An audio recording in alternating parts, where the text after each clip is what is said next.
Uh, let's we get to um, leap in with where we're at.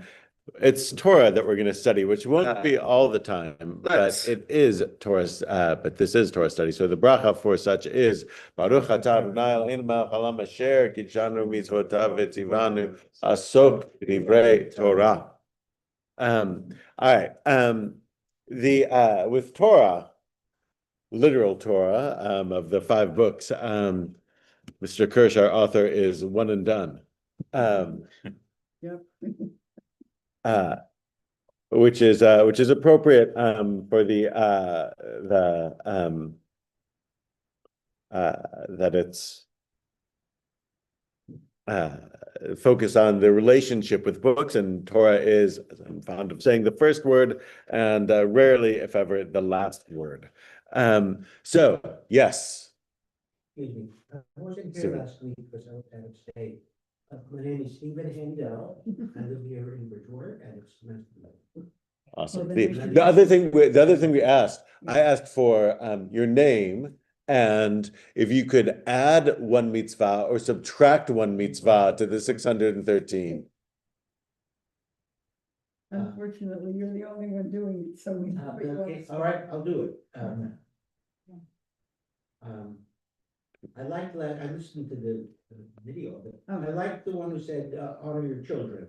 Oh, to add on your children. Listen, Okay. in, Torah, but it's a good one, and it makes for peace in the family. Ideally. Nice. Yeah. Kashrut and shatnez proved the least popular. Yes. My fashion style is so bad, the quality of the fabric is the least thing. It's the last, right. It's a sin regardless of what all right.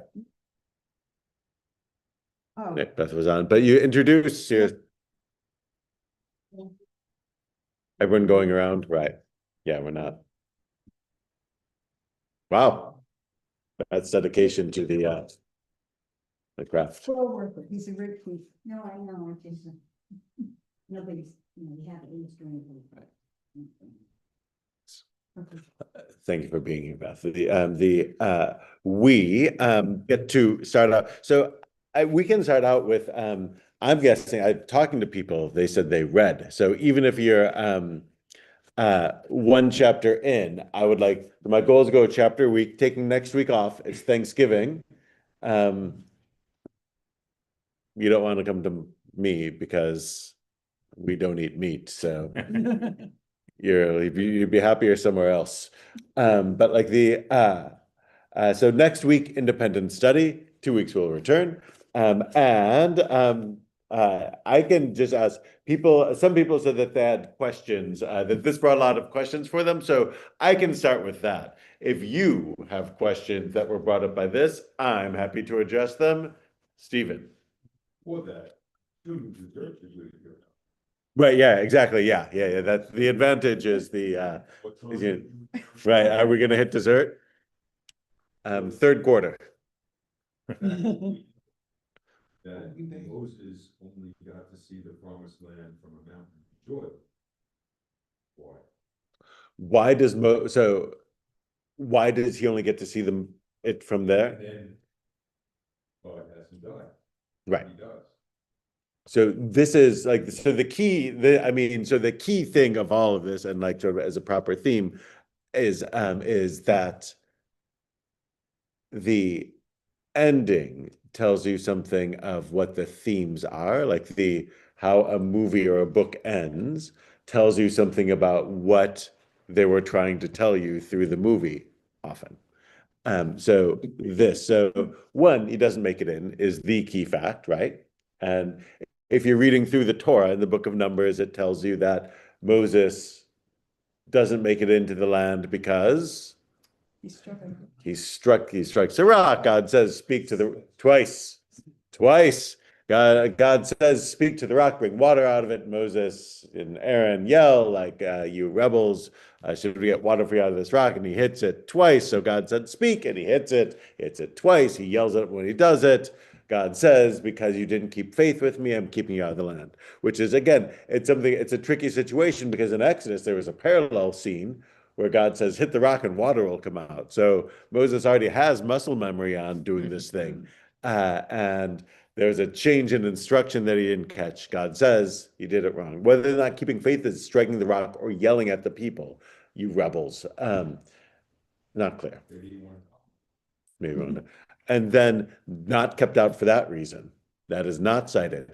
In Deuteronomy, so Deuteronomy, the name, as he mentions, it's like a Greek word for the second telling, right? It's a second Torah because it tells a lot of the stories a second time or gives a lot of the laws a second time. It's something, some of the things are original to Deuteronomy and some are not. In Deuteronomy, Moses retells the story and says, I'm not getting into the land because when we sent out, when you suggested the mission of the spies of scouting out the land, you wanted to scout out the land. God thought it was a bad idea, but we did it anyway, and then you rebelled. And because of what you did, I don't get into the land.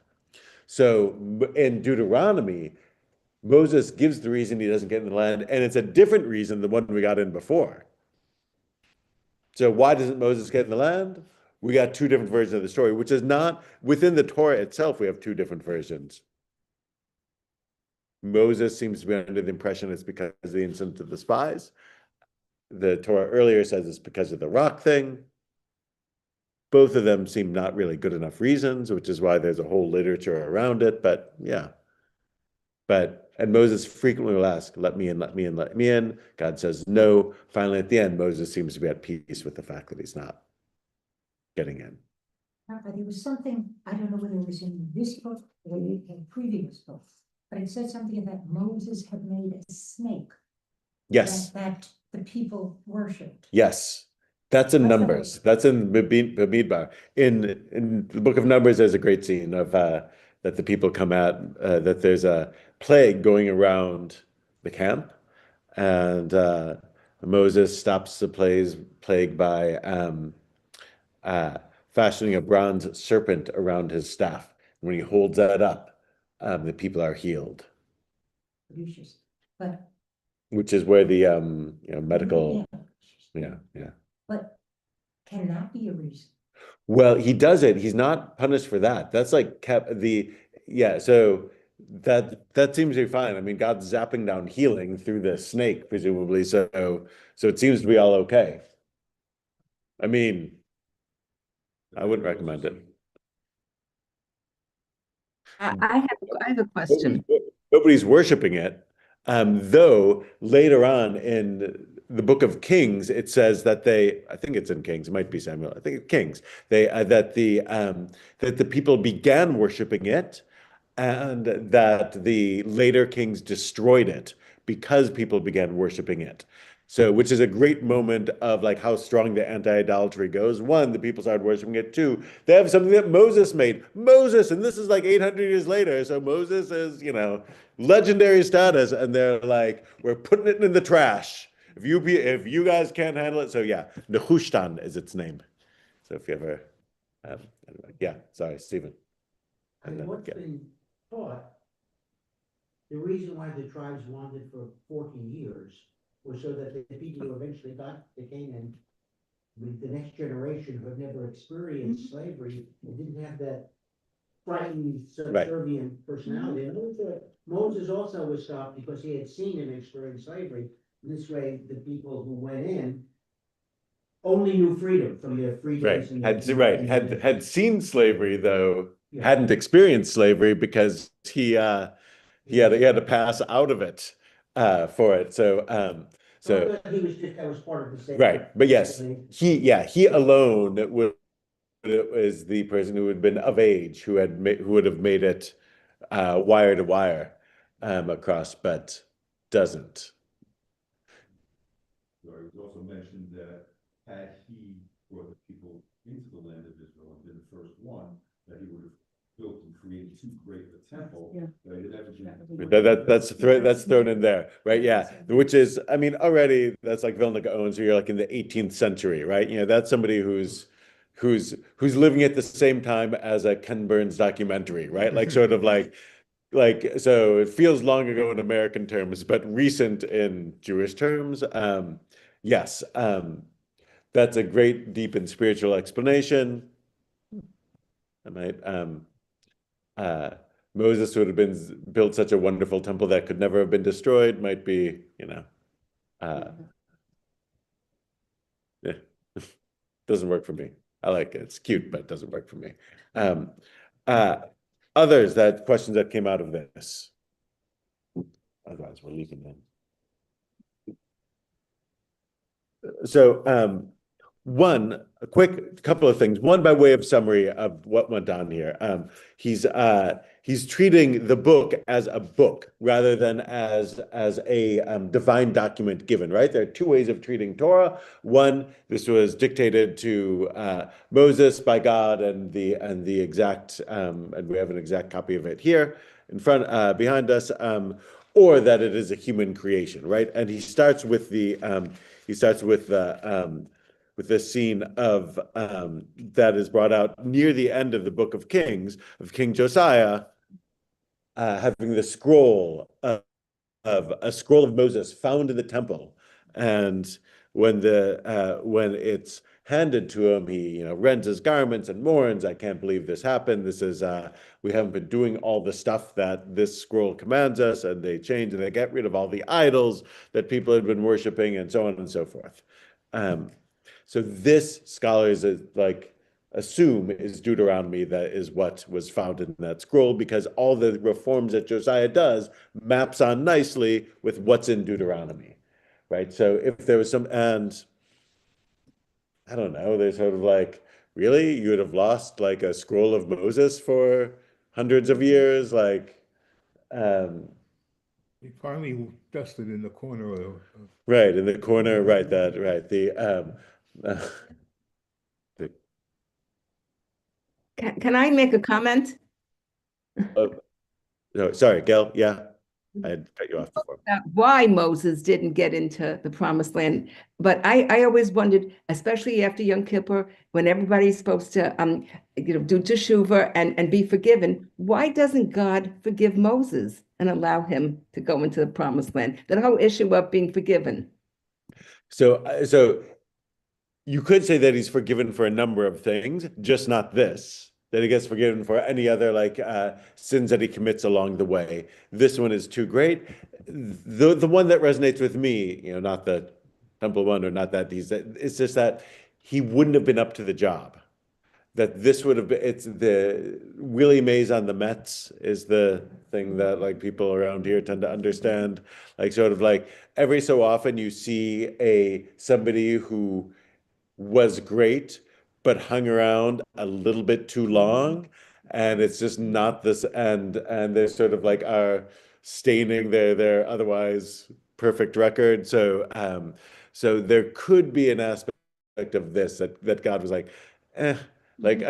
you've done this so well. If you start getting your hands dirty with this, uprooting the Canaanites, they're not going to listen to you the same way. You were great at this, you're not going to be great at that. So I'm going to retire you before you're dropping fly balls, as it were. So there's That's the torch. yeah, it's time to pass the torch, because you're not going to be as good at this. Also, so like this. First, because I think you talked in the book of Joshua. Yes. The question is, I recall in that class is when God says, go in and nail it, just wipe them out. Right. Women, children. There's a lot of genocide in the book of Joshua. And. It's nice to have Moses distant. Right. Right, yeah, exactly. So and there's also the this is part of I've only seen the first half hour, but referencing the Ken Burns thing, part of the miracle of George Washington is that he's a great military leader, and he also turns out to be a great political leader. Usually that's not the case. Usually the guy who leads the revolution is lousy at actually governing, right? Like this. So maybe this is making Moses is great to bring them through the wilderness period, but isn't going to be great in the conquering period and the settlement period. This, yeah. Hirsch in his chapter talks about Deuteronomy as a living essay that was modified over the years and reflects Right. different traditions. That kind of a interpretation of Deuteronomy, instead of just saying it's the word of God that's inviolate, when did that kind of a analysis start in our tradition? The so it starts in chapter 10 of this book with Spinoza.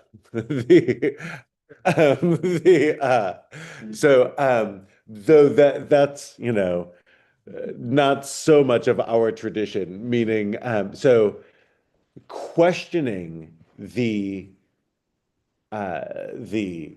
divine authenticity of Torah is really begins really with Spinoza. And he is excommunicated for it. And it's but during the Enlightenment in Europe is when these ideas begin to creep in and slowly seep out through Europe, right? So that by the time you get to the Enlightenment thinkers in the 19th century, like the sequel to the American Revolution, the French Revolution, is intensely secular, where they're killing priests for being priests and turn Notre Dame into the Temple of Reason and blah blah blah blah blah, right? Like they're looking to strip religion from the public square. Jewishly, it's like sort of the Jewish movements that arise in cooperation with the Enlightenment begin teaching such things. So the Reform begin doing it, the Conservative begin doing it, the Orthodox rise as a response to people doing that, and so forth. But yeah, so that if you go to a university, that's how they're going to teach Deuteronomy. And if you go to a non-Orthodox seminary, they will teach this sort of thing alongside traditional teachings. So he has at the bottom of page 4, he has a good comment, right? If we're looking for the moment that can be called the beginning of Jewish history, then Josiah's discovery of the book of Deuteronomy can be seen as both a plausible candidate and one of the long series of false bottoms in Jewish history. The history would begin with Josiah, who discovered Deuteronomy and committed the people to a new monotheistic faith, or with David, who received God's promise that his descendants would occupy the throne of Israel forever, or with Moses, who took the people out of Egypt, or with Abraham, who gave the initial promise on which Genesis says, or before Abraham, like on and on and on. So like where things begin is hard to say. He says that this is sort of the beginning of Jewish history because this is where, before this point, the Israelites are worshiping idols all the time. This is where there seems to be a concerted effort to make things worship of Yud-He Vav-He, and you should be loyal in doing this. And obviously it's in Deuteronomy that we find things like Shema Yisrael, Adonai Eloheinu, Adonai Echad. Like the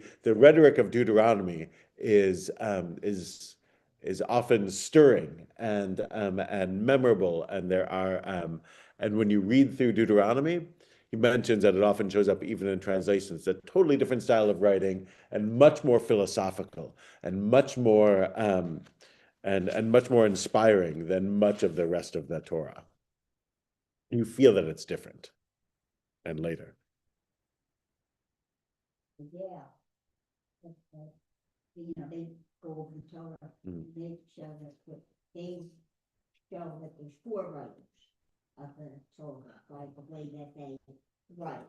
Right. In the little okay, this is from E. E and from D J. and, yeah. E, J, whatever, there's 4 of them. Yeah. Right, in large measure. So this Deuteronomy reflects a perspective that seems to be concurrent with Josiah's time. It was what we would call late First Temple time. Sorry, one moment.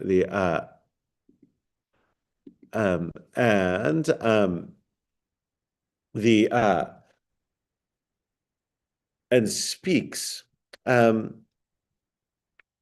in a way that suggests that it's not written by Moses at the end of the desert wanderings, right? That the first line of it says that these are the words of Moses. They wrote down on the other side of the Jordan. Well, if you write down on the other side of the Jordan, this tells me that the other side of the Jordan assumes that I'm standing in the land of Israel.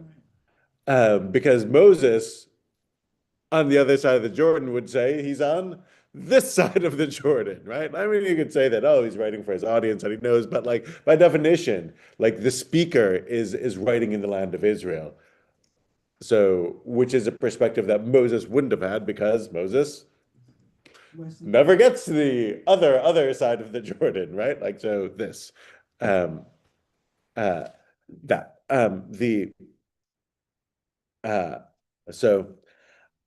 I other questions? Otherwise, I can launch into a slightly separate bit. There's our chat function here. There's our chat function. Injustice upon women. That's called, say more. if you commit adultery or premarital relations, you'll be killed. An adult, so the punishment for adultery, those were some of those were odd for him to pick up. The adultery one also appears in Exodus. It's not like unique to Deuteronomy. If a woman is caught committing adultery, she gets the death penalty, and the punishment for him is death. It is equal. Equal. Yeah. I mean, the unequal part is just sort of the societal definition of what adultery is. Adultery in biblical times is a married woman having sex with somebody who's not her husband. A married woman having sex with somebody who's not her husband. Anything else is not adultery, right? A married man having sex with somebody who's not his wife is not adultery because... No. He could have multiple. Because you have multiple wives. So it's not adultery because by definition, if you can have multiple wives, like so it's a married woman having sex with somebody who's not her husband. Like an unmarried woman having sex is nowhere prohibited in the Torah or anywhere in the Bible. You can look. Don't tell the preachers on TV because it would really upset them, but it's not there. It's not a sin. It's just not it lowers your bride price, but that's a societal punishment. It's not a divine thing. So yeah, the adultery is in a sense, is a death penalty for both parties, though she's more likely to be caught because it can show up on her in a way that it can't show up on him. Right. Yeah. So in Deuteronomy has like you have to have two witnesses to the like so right. I mean, I'm not on such internet sites, but it's rare, I think, that people have two witnesses to their adultery. Meaning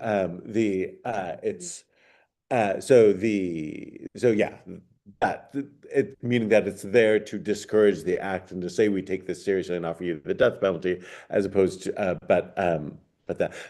but to the women thing, by and large, the Torah is written before second wave feminism. It's not going to reflect the values of post 1960s Western society. It's going to reflect the values of the Middle East 3,000 years ago, and the Middle East 3 minutes ago isn't necessarily going to reflect your values regarding women. So for with women, like and you said one other one, Stephen, like the adultery and Well, it says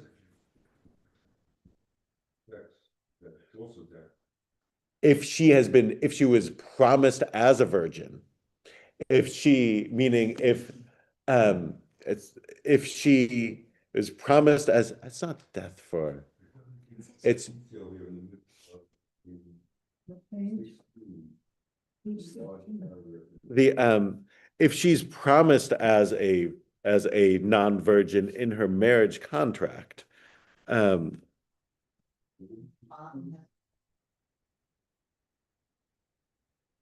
yeah, I don't uh Yeah. it's in the- that's why when parents cannot just come with the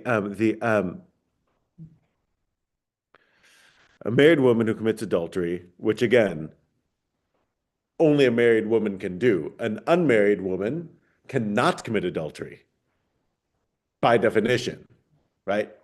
Biblically. The so that's a little redundant. And an unmarried one who's found guilty of fornication, both sentenced to death. I don't think that's true in here. I disagree with his read of Deuteronomy. Um, the I mean, this is just part of it. He's a generalist. But I'm not sure the reference because he's not giving a verse. But it's That shot my cover, and I was surprised to see so many details in here, which I think was just a commentary on that amendment. Is there similar details about the other commandments dealing with stealing and so on? yeah, I mean, most of that is in the Midrash, rarely in the Torah itself, mostly in rabbinic writings. I think his reference here, is Deuteronomy 22. Ki kachish isha uva alea v'sonea. A man marries a woman, cohabits with her. Is their translation. It's a little more aggressive in Hebrew, and comes into her. Um, uh, and then he takes an aversion to her. The English is very underselling it. Literally, it's a man takes a woman as a wife, comes into her, and then he hates her. So after sex, hatred, which is a phenomenon that, that happens, right? Where it's not like as a jokey thing, but like where there's this intense lust, but like when the lust is satisfied, the the perfect thing that you were lusting after now is soiled. So there's hate. There's a psychological thing that pops up in the David cycle of stories as well with Tamar. Anyway, here it's a man marries a woman, cohabits with her, then he takes an aversion to her and makes up charges against her, saying, I married this woman, but when I approached her, I found that she was not a virgin. In such a case, the girl's father and mother shall produce the evidence of the girl's virginity for the elders of the town at the gate, right? They have to produce the sheet from the wedding night. Right. And the girl's father shall say to the elders, I gave this man my daughter to wife, but he has taken an aversion to her. And now he hates her. So he has made up the charges, saying, I did not find your daughter a virgin. But here's the evidence of my daughter's virginity. They shall spread out the cloth before the elders of the town. This is not something you want to happen. I'm not saying this is like enlightened. I'm saying, this is what it says. The elders of the town shall then take the man out and flog him. And they shall find him 100 shekels of silver and give it to the girl's father. The man has defamed a virgin in Israel. Moreover, she shall remain his wife. He shall not have the right to divorce her. But if the charge proves true, the girl is found not to have been a virgin, then the girl shall be brought out to the entrance of her father's house. The men of her town shall stone her to death, for she did a shameful thing in Israel, committing fornication while under her father's authority. Thus you shall sweep away evil from your midst. It's only because she was sold as a virgin, as it was. She was married off as a virgin, rather than because she's not. Because otherwise, anyway, it doesn't make sense. Only if she sold off as a virgin. Because the very beginning is that he comes to her and says, I married this woman and she was not a virgin, meaning that he's under presumption that she is. Yes, it's by definition. It's a paid again. If you as I say, it's not pre-1960s America. In some ways, what? Orthodox still follow that in some ways. Yeah, yeah. Because there was a case. Well, girls too, and they sued It doesn't say she's ready for life, she can have a husband. With a sota, they have to drink something. Sota, yeah, that's the book of Numbers. We're not doing, well, another time, but yes. If you want, if you want, yeah, if you're looking for something that doesn't come out of the Middle East, then good. But this is grounded in its time and place, and it's super important to know that. Yeah, you're not going to find. And the next line is the ones: if a man is found lying with another man's wife, both of them, the man and the woman with whom he lay, shall die. Thus you shall sweep away evil from Israel. Right. So there's any number of the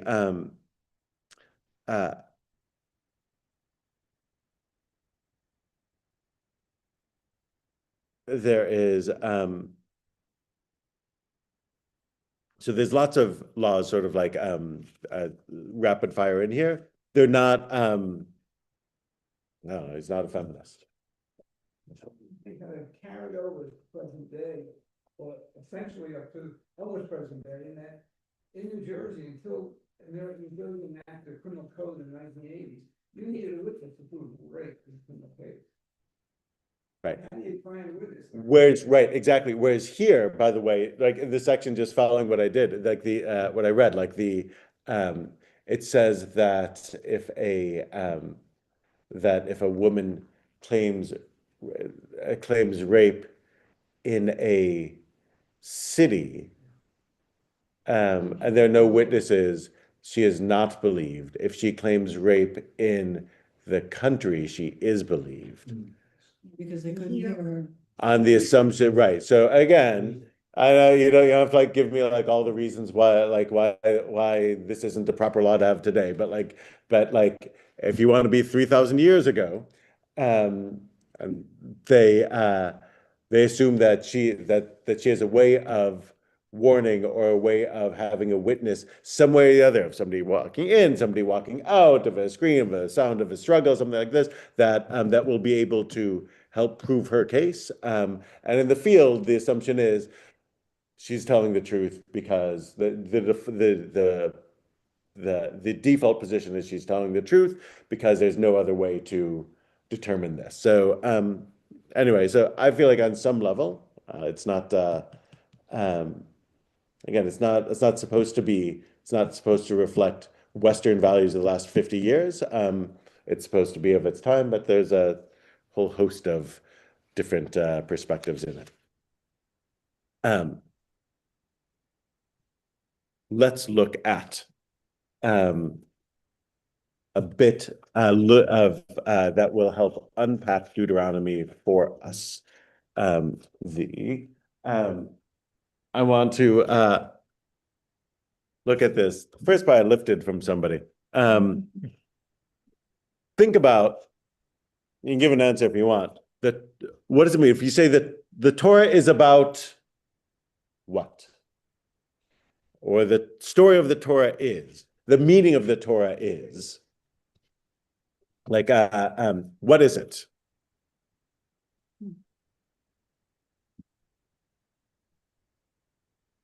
How to live your life. How to live your life.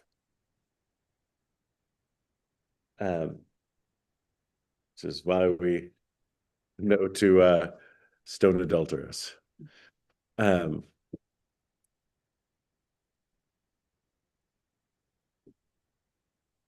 Let's pull the question at least. Think about, what's the Torah about? The covenant. History.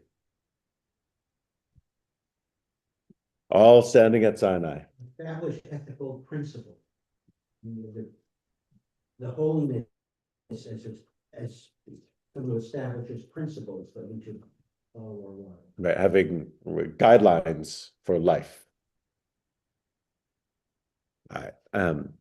Hold on. He says. So first, I lifted this from a colleague. It brings a quote: "The ending of a story completes not only the story but its meaning. For narrative, the cruelty of the ending The fact that the ending sets a term to the story, brings it to a close, is redeemed by the breath of life that the ending breathes into the story's meaning. The ending makes the meaning possible, and the meaning in turn makes the ending no ending at all, but instead a beginning. So think about, like, again, what the end of a story tells you about the story itself. And this then is the ending of the Torah. This is the last words of the Torah. We read it every Simchat Torah, but some of us aren't paying attention by the time we get there. Says, Ve'al Moshe Maravot Moav al Har Nivo, Rosh HaPisga, Asher al Panei Yericho. Moses went up from the steppes of Moab to Mount Nebo, the summit of Pisgah, opposite Jericho. Hashem V'yarehu Hashem et kol haaretz to Gilad ad Dan. And God showed him the whole land from Gilad to Dan, which is sort of a wider view than you could get from Mount Nebo, but God shows him the entire land that he doesn't get to enter, but he at least gets to see. ואת כל הנפתלי ואת ארץ אפרים ומנשה ואת כל הארץ יהודה עד הים האחרון. And he saw all of the land of the tribe of Naphtali, the land of Ephraim and Manasseh, the whole land of Judah, as far as the Western Sea, which is the Mediterranean, right? So he's given a view of the whole land here in his last moments. ואת הנגב ואת הכיכר וקיראה יריחו ועיר התמרים עד צוער. And the Negev and the plain, the valley of Jericho, the city of palm trees, as far as Zoar. So top to bottom, east to west. ויאמר השם אליו, זאת הארץ, אשר נשבעתי לאברהם, ליצחק וליעקב, לאמור, לזרעך אתננה הראיתך בעיניך, ושמה לא תעבור. God said to him, this is the land of which I swore to Abraham, to Isaac, and to Jacob, saying, I will assign it to your offspring. I have let you see it with your own eyes, but you shall not cross there. V'yamot sham Moshe. So Moses died there, of Hashem, the servant of God. Be'eretz Moab, in the land of Moab, al pi Hashem. At the command of God, they translate, but also you can translate by the mouth of God. Al pi Hashem. V'ikaver oto v'gea aretz Moab mul veit paro lo yada ish et kavarotav ad hayom hazeh. He buried him in the valley in the land of Moab near Beth Peor, and no one knows his burial place to this day. Moshe ben 120 shana b'moto, and Moses was 120 years at the time as he died. Lo kachdo enav velo nas lacho. He was his eyes were undimmed, and his strength, his vigor unabated. V'ifku b'nei Yisrael et Moshe, and the children of Israel wept for Moses. Baravot Moab, in the valley, the steppes of Moab, Shoshim Yom, for 30 days. Yitmu Yamei Bechi Evel Moshe, that the period of crying and mourning for Moshe came to an end. Yoshua ben Nun and Joseph and Joshua, son of Nun, was filled with the spirit of wisdom because Moshe had laid his hands upon him, and the Israelites heeded him, doing as God had commanded Moses. Lokam Navi od b'Yisrael kamoshe. And never again did there arrive in Israel a prophet like Moses. Asher yadu Hashem panim al panim, whom God knew face to face. L'choot moftim asher shalchu Hashem la'asot be'eretz Mitzrayim l'paro l'chol avdav l'chol artzo. For the various signs and wonders that God had sent him to display in the land of Egypt against Pharaoh and all his courtiers and his whole country. For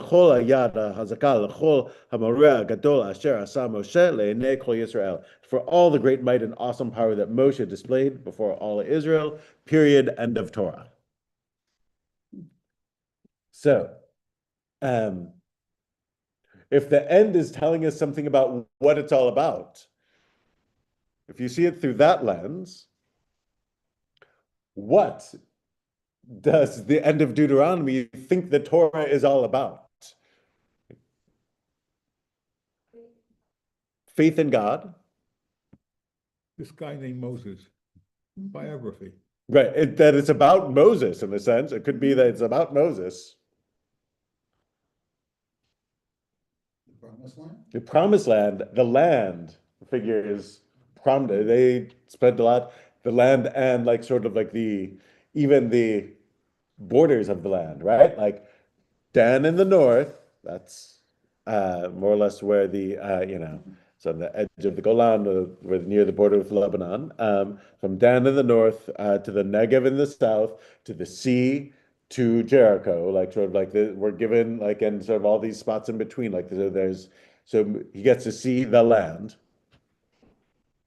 right? All the tribes, 12, right? It's also the end of a chapter and the start of a new chapter. Right, the Moses, like the passing of the torch to Joshua, and the legitimacy of Joshua, right? Like sort of like just because like there's like nobody will ever be like Moses again. Like there's this like they're like never again did there arrive in Israel a prophet like Moses, and Joshua, he should have your confidence. Like sort of like just because he's not Moses, don't like freak out. It's okay. You're in good hands with Joshua. That no one will ever see him again. No one will ever see him again. There's a few things going on here. Like there will never be a prophet like Moses, which by the way, is not a perspective that you would have the week after Moses dies. Right? It's not like if Moses writes this before his death, or if it's written by Joshua right after his death, like sort of like you would not say, never again did there arrive in Israel you could say never again can there, but did never again will there is sort of like a different sense, right? Like so that shows again like the later authorship. I read it a little differently. Yeah. There was a great leader, Moses, that everybody followed. And he was chosen to be the leader and had great power in his special personality. Right. But it wasn't because he was handsome or had an army or was strong. He was Nice. chosen because of let's say, an ethical feeling that had great meaning to people. So the great leader was not because he had U.S. Army behind him, because he had a vision that's interpreted here as my God. Right. Yeah. But yes. That I think that is a great take on it. Like that he was the leader. He had either the charisma or the skill or the knowledge or the sechel or whatever it is to lead the people. And it's not because he was the best looking. In fact, The strongest in that. or the strongest. Military. Or the strongest Civil military, sense. or strongest physically. I mean, again, like he spends, it seems it's not because he's able, he's got a speech defect. He actually seems to like not have the key qualities to be a leader, which is an important part of this, right? Like that so he has a speech defect, he wears a bag over his head, it seems part of the time. He's got a temper, which the rock thing indicates, right? And yet he is the great leader. So it sort of sends you to what are the qualities of Moses that he has that marks him this way.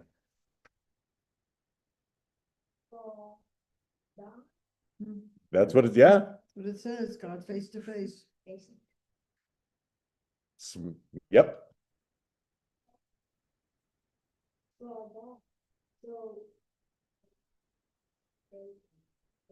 Well, not only that, so then we have another thing. So we have a couple of things. One, so why doesn't he get to enter the land? There's also sometimes reaching your goal is ultimately it can be a letdown. Like there's a connection. Sometimes we think another aspect that we have here is the lack of that nobody knows where he is buried to this day. Another phrase that you would only use hundreds of years later, by the way. Like why does nobody know his burial place to this day? Well, but you could go there. Right. right, it's not making it because, well, was it here somewhere? I had a conversation in the last couple of weeks. People go to the Holy Borough of Queens, Oh, yes. to the Rebbe's grave, to the Schneerson's grave, and they pray for him to intercede Right. with God to help heal my mother, to help me get this job, whatever it might be. Sincere and legitimate prayers, but they pray for his intercession, which is a straightforward Catholic move and traditionally not a Jewish move, where we go straight to the source, right? I'm bothered by that. My mother, when my father passed away, would come in from Michigan, where she lived, to talk to him on Russian, you know. Oh, and yeah. Right. to ask him to intercede Mm-hmm. an illness of just what you just said. And he wasn't Moses. And he wasn't Moses, right? So the Right. the idea is right. People do that. You're supposed to go to the source.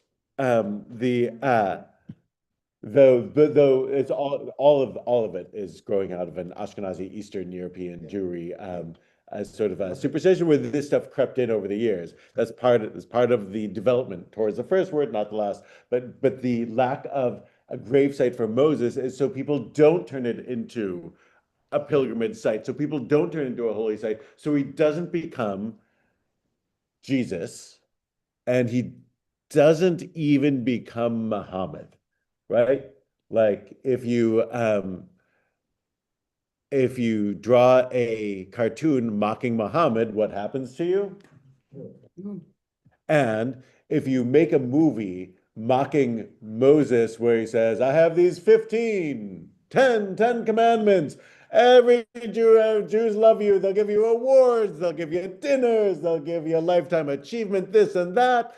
You mock Moses, and we can't heap enough praise on you. We all got 15 Moses jokes that we can tell, right? Sort of like it's a different thing. He's not God or 3 inches short of God. His humanity is confirmed by his being buried in a place where you can't go and pray to him and for him, and maybe for keeping him out of the land and not forgiving him.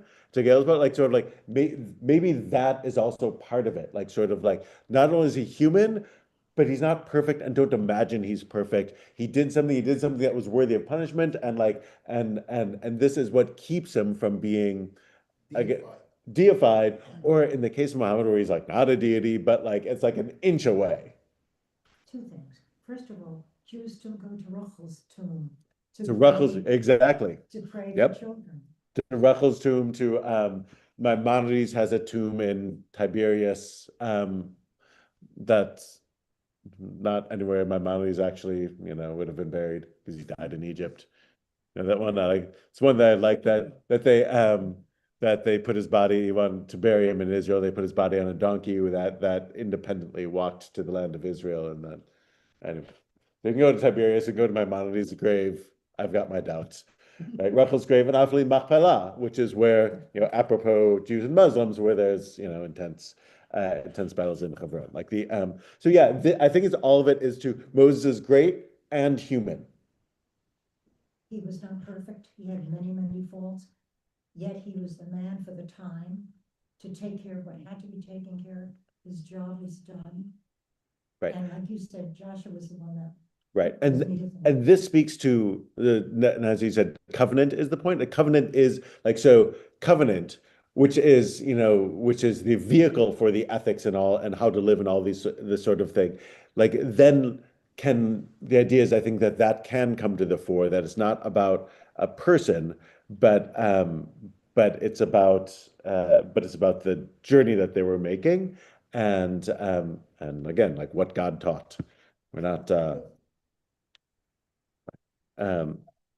so this and the last thing, and this is problematic sometimes for us, is that it ends on this note of and all the things that happened in Egypt, which moderns sort of like have trouble believing in.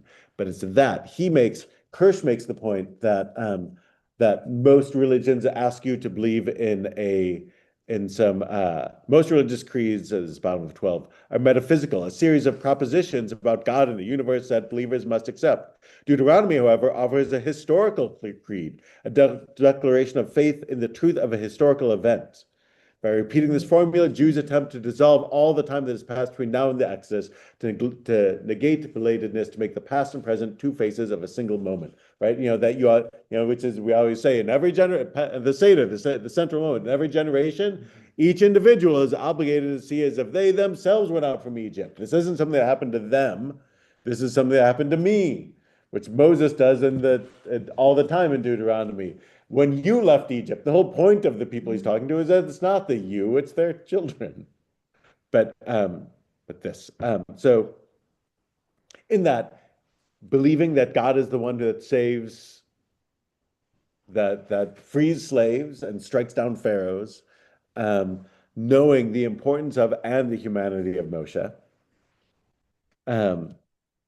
and never again did there arrive a prophet like Moses, is a key thing, because that statement always has to be true. So if somebody comes and says, I'm going to wipe the slate clean and we don't have to do the stuff of Moses anymore, God told me to tell you this, we know that he's a fraud because it contradicts the last line of the Torah. Sorry, Sherry. Yeah. Oh, sorry. Yeah, so that. Another great bit, Micha Goodman, one of my favorite writers on these things, wrote a book on Deuteronomy. He usually is a commentator on the Israeli political and social scene, but he wrote a book on Deuteronomy because in Israel, political and social commentators also write books of Torah. Baruch Hashem. Says the ancient Egyptian pharaohs did not die. Their sons continued their dynastic line. Their bodies were mummified and preserved in pyramids, burial tombs of enormous proportions and magnificent appointments. They were not places where the dead lay, but where they lived on. Death was defeated by the cult of death, which is another of these themes of Deuteronomy and of Torah in general, right? Like the central idea of Egypt is that we're building monuments to the dead. Yeah. The pyramids are gigantic tombs, right? Like, so whereas Moses says, choose life, right? And the focus is on life. And not only, so this is his great thing. So we know where the pharaohs are buried. We take tourist trips to where the pharaohs are buried. They are, thousands of years later, the most recognizable things on the planet, pretty much. Mm-hmm. If you showed anybody on earth a picture of the pyramids, they'd tell you like what it was and where it was. Moses was raised an Egyptian prince, but his death could not have been less Egyptian. His body was not preserved, and the site of his grave remains a mystery to this day. Moses' death is a rejection of the Egyptian cult of death. There was no mummified corpse, no pyramid, no heirs, which is another super important point. Who's his successor? Joshua. Why? Because Joshua is going to be good at the job. Moses has children. They're not inheriting the family business because we can guess they're not up to the job. It doesn't go to his sons. It goes to a guy who can do it. Even in his last moments, the man who took the Jews out of Egypt sought to eradicate all traces of Egypt from the Jews. Another great line, right? Sort of like in Egypt, it was all about sort of this mummification, you'll be there forever. In Judaism, this is still to this day what proper Jewish burial is. Not only will he not be there forever, but like we're essentially trying to, right, dust to dust. Like this is going to happen at the pace of nature. We're going to become part of the earth, part of the air we breathe. This is what we're destined for. No, there's nothing artificial about it. The irony that Moses, who says he has trouble speaking but fills an entire book with his last speech, It's the irony that he talks about, right? Moses can't speak, and then the whole Ele Devarim, these are the words of Moses, is even more striking in light of the content of Moses' final address, which he expresses his dying wish not to remain on the eastern side of the Jordan, but rather to be present among the people of Israel once they cross into the land. It's the last wish. God rejects it, right? The measure of the success of his address lies in the enduring nature of his words. Again and again, Moses enjoins the people to continue to invoke his address. In the end, Moses did not enter the land. His speech entered in his stead. So like, what's the Torah about? There's also this sort of like subtext that's there that Deuteronomy teaches, don't be Egypt. In Egypt, they try and live forever. Like the pyramids are filled with, well, not tchotchkes, like gold and silver and like right, good tchotchkes, like the high quality rubies and diamond, right? Like grave robbers, things like I have a that. different feeling about gold today, but go ahead. Right, yeah, is filled with all these things. Why? Don't really die, you keep using them. Yeah, because he's going to use them in the Afterlife. and Jews, again, famously, some of you might be at the Chaver Kadisha, right, are buried with Nothing. in a shroud. The richest man in a shroud, And a in pauper Israel, in a shroud. In Israel, only a shroud, right? All equal, like sort of like all of this is a I would say at the very least not unconscious way of rejecting Egypt and their cult of death. Like part of the idea is to be not that. And not knowing the burial site is like an exclamation point, underlined, circled, highlighted on that. Like we all know where the pharaohs are buried. We don't know where Moshe is buried. We all know who follows the pharaoh. We know who follows Moshe. And instead of, so it's really a striking thing. Then this famous line, famous as far as Talmud goes, great bit from the Talmud. Rabbi Simlai, Torah Techila, the Torah begins with an act of kindness, of loving kindness, and ends with an act of loving kindness. Techila, the Torah begins with an act of loving kindness, dichtiv, because it's written, Vayas Hashem Elokim Adam lishto katonot or. God made for Adam and his wife garments of skin and clothed them. Safag milut chasadim dichti v'chvor oto v'gei. And it ends with an act of kindness as it's written, and God buried Moshe in the valley. Starting with the second one, when it says that God buried Moses, the rabbis are reading this as a act of chesed. This is an act of kindness, right? Burying somebody is always an act of kindness. In funerals, I always say, like sort of like this, they can't do anything for you anymore, but we do this for them. And it's not a highfalutin thing. It's not a fancy, it's not a fancy thing to do. It's not a nice desk job. It's not burying people isn't white collar work. So God, as it were, does this act of kindness for Moses, because Moses can't do it for himself because he's dead. And it's bringing yourself down to do it, right? Like it's very physical and it's dirty, and it's not so lovely. So it's an act of kindness for God to do it. So like part of how does the Torah end? With God sort of like coming down for this act of kindness for Moshe, for his servant. It says that act of kindness for giving Adam and his wife garments. Isn't that after they sinned and he was throwing them? Yes. So they sin. He throws them out of the garden. They sin. They have, they're now like in the wilderness, and famously, as Eve noted, And they're naked. they're naked. They're naked now in the wild. And then almost as this odd throwaway line that you can skip over, and the plain sense of the term is God makes them clothing out of leather, it would seem, and and dresses them. So the scene as I picture it is that the whole thing happens. They get their punishment. They get kicked out of the garden. Now they're naked in like, this windy, wilderness with the thorns and the thistles and they're wild animals and it's getting dark and everyone's freaked out. And God's like, these poor people, they don't even know how to dress themselves. They're so unqualified for everything that's going to follow. I'm gonna in this moment of anger, like God's like, all right, here, let me give you something to wear, okay? And then he then made the clothes, which is again like a job, like sort of makes the clothes and then dresses them. It's like, all right, here, let me get this. You don't know how to wear clothes, do you? Here, let me get this on you. And it's like a parent and a toddler. So they read this like, oh my gosh, how sweet.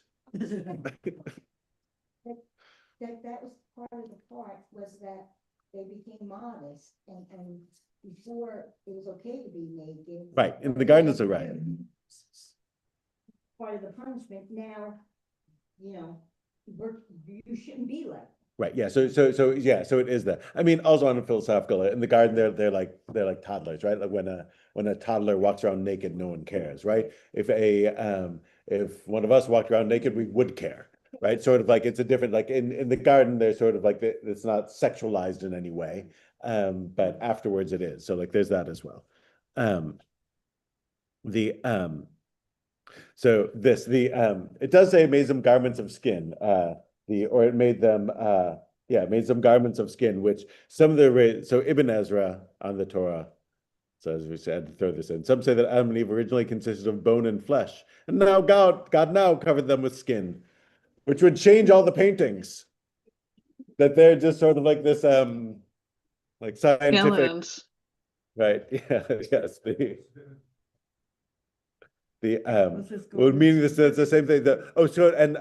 Here, basar is the Hebrew, and muscle, meat, right? Yeah, Yeah. So basar like is meat. so in other words, yeah, that Did this game. right, that there's no, right, so that sort of like kicking him out is like, oh, but others say garments of skin means garments for their skin. You see other route. Still others say there exists an animal from which has a form similar to that of man. God commanded that it shed its skin, which is another great one. God didn't have to stitch the clothes together, but there was like an animal in the garden that like that could just shed its skin like a snake. Yeah, 40, right, exactly, right, yeah. However, one should in reality not bother to inquire into the matter. We ought to believe that God made garments of skin for Adam and Eve, i.e. leather clothing. Who can recount all of God's mighty acts? Who can tell of all of his wonders? There's no end to God's greatness, right? Like the rabbis are impressed that God buries Moses, which is an act of kindness, and makes skin for him. So here, it's like, again, the beginning of the stories and the end of the stories tells you something about what's going on. They say it's kindness that's there. So one last thing. This is Shai Held. Lives and teaches in New York. One of my favorite. Sorry, did I take yours? One of my favorites. He